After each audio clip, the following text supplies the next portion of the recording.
What up? What up? What up? Man, I tell you, man, the research that goes into making these little projects here, man, it's intense, man. But I'm loving it. I'm loving it. So if you are just tuning in to the series, I've been reading this book, How I Clobbered Every Bureaucratic Cash Confiscatory Agency Known to Man. And with that book, essentially what I'm doing is breaking down little things that are in the book, piecing them together, and presenting them to you. My hopes is that you want a copy of the book, and if so, go ahead, let me know right there. It's that you want a copy of the book so that we can further discuss this. Big shout to my man B, because B actually put up a post that had to do with basically with what I'm talking about, and then he touched on how our social security numbers and our birth certificates belong to a bank, which is what the last show was about. I was trying to put that show out before he did that post, but at least I got a little more elaborate. Hopefully you enjoyed the video that was attached to it. Again, I'm doing all this just for your information. I'm not instructing you to do anything. I'm not instructing you to overthrow the government, start running around with New World Order shirts and all that. I'm not telling you to do none of that. I'm giving you information so that you know what you should do, which that book actually says. You should govern yourself. So what I'm going to do today is I'm going to actually talk about the bankers. Now, we've been talking about birth certificates and how that's a straw man, and I touched a little bit on the Treasury Department accounts and other things like that. But I want to show you the powers of the banks. All right. So let me see. I'm going to call this episode Banking is Bullshit. Let's go. This is that bullshit.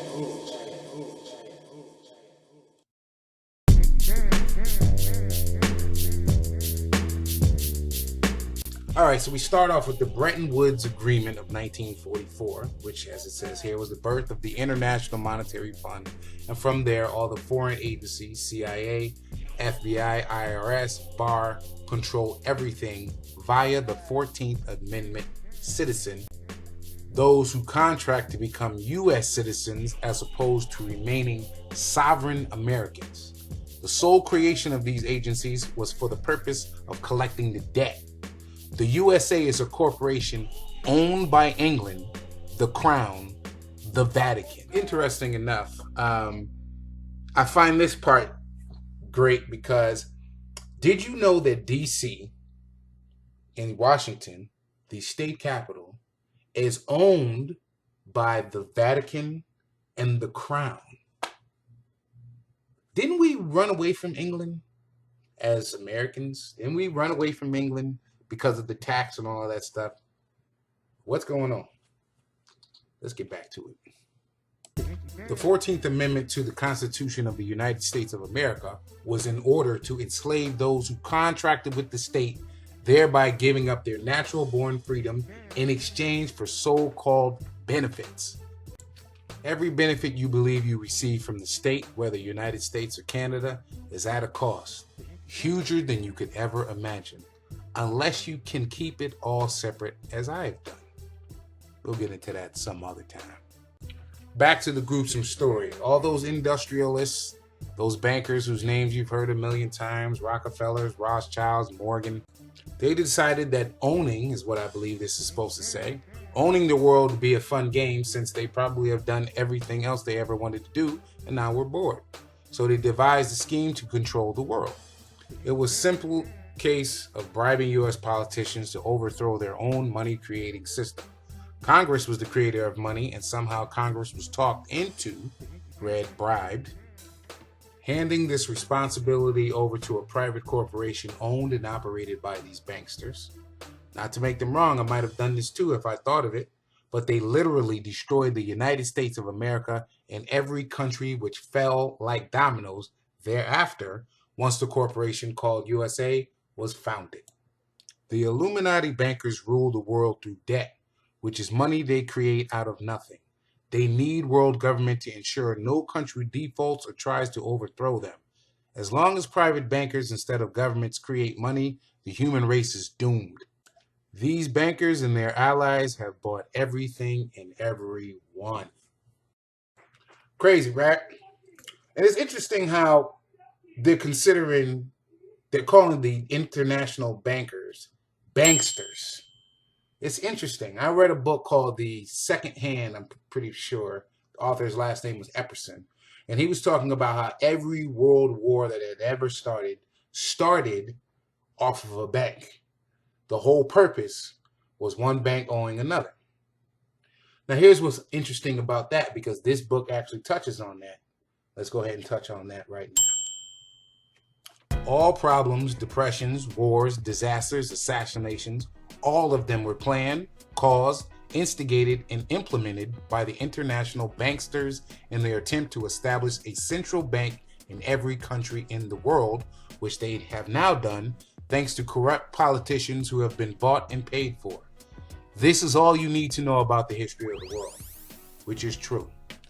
John Fitzgerald Kennedy, aka JFK, who issued silver certificates, and Abraham Lincoln, who issued treasury notes, greenbacks, were the only men who actively intended to stop them. Both were assassinated by the banksters. Garfield and McKinley talked about stopping them. Both were assassinated by the bankers. The international bankers were relentless in setting up central banks, which the United States of America resisted for decades because their system was working. No debt money. They realized the phenomenal profit to be had by printing their own notes, threatening Congress to accept this private banking system, then lending money at extortive interest rates, e.g. the graduated income tax, the second plank of the Communist Manifesto. The government should create, issue, and circulate all the currency and credits needed to satisfy the spending power of the government and the buying power of the consumers. By the adoption of these principles, the taxpayers will be saved immense sums of interest. Money will cease to be master and become the servant of humanity. Abraham Lincoln. Ain't that some shit? They, the bankers, demanded that the interest on the money they lent the government was to be paid in gold.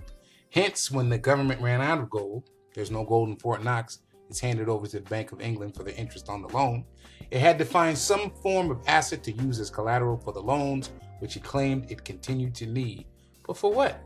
Not much revenue is required for the true federal functions, namely a navy, international and interstate trade and commerce, and the general welfare of all. The rest is extortion. What could they use if there were no more gold? The citizens themselves. But we are sovereign people. How can we be held as assets for a debt which wasn't real? We can't, at least not lawfully. We can, however, be tricked into believing that we are responsible for the debt by transforming us into accommodation parties to a fictional entity, straw man, created by the government. In a circuitous and scathingly brilliant marketing scheme, we were led to believe that we were who we were not, and that we must work to earn funds in order to pay a debt which not only is not one which we ourselves incurred, but is also a debt which increases by our very working to pay it. Please stop working for a living. What we need to know is the results: unjust taxation, multiplying home costs, increased medical costs, control of energy and resources, control of elections and political principles, and the undermining of every social process by multiplying the cost.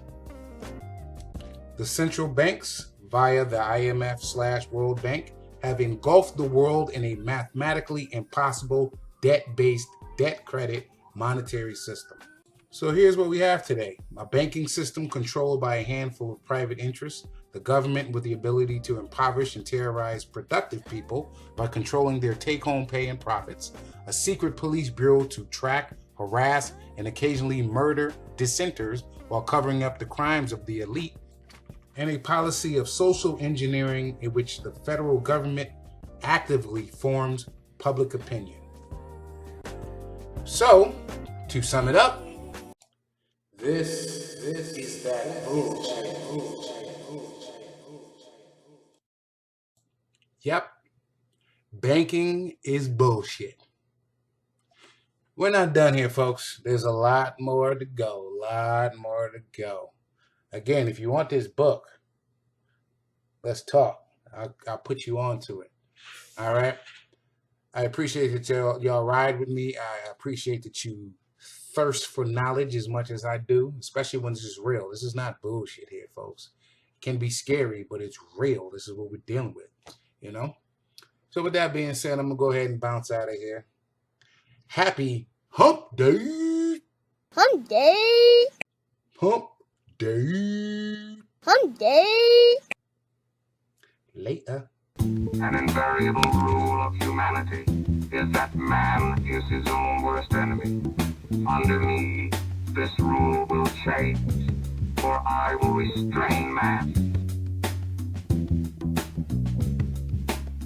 To help carry on our important work, I want you to join the secret squadron.